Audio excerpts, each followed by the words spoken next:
C'est-à-dire que la standardisation de la nourriture actuelle fait que petit à petit, les enfants ne connaissent pas les goûts qu'on connaissait il y a 50 ans. C'est des questions de transmission qui ne se font plus entre les grands-parents, parents et enfants.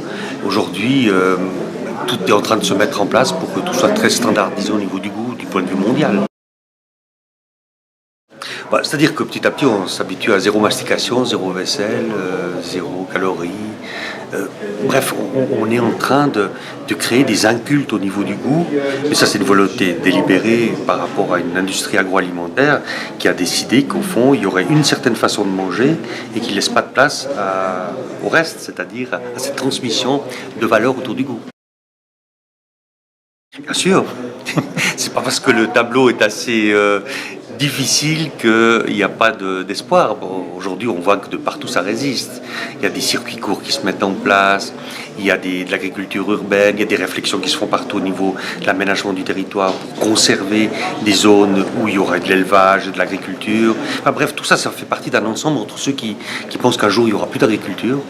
Bon, en tout cas, ce sera des centaines de milliers de managers agricoles et puis ceux qui pensent qu'il faudra maintenir une force agricole extrêmement importante. Alors les restaurateurs, les cuisiniers sont des transmetteurs de mémoire parce qu'ils vont devoir suppléer, enfin s'ils veulent jouer ce rôle dans le futur, ils vont devoir suppléer le rôle de tous ces pédagogues qui manquent.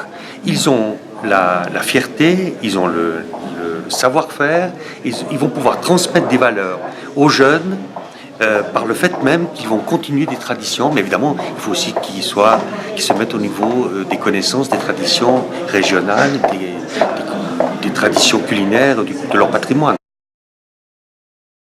Totalement. Parce qu'en fait, ce qui nous manque à nous, mangeurs, je ne dis pas consommateurs, parce qu'on n'est pas des consommateurs de nourriture, on est des mangeurs exigeants qui veulent perpétuer des traditions. Nous avons besoin de lieux de contact avec les cuisiniers. Or, ils n'existent pas, en fait. On est chacun dans un monde séparé, et puis il y a des relations pécuniaires qui se mettent en place, mais c'est aussi une relation humaine qui doit se mettre en place.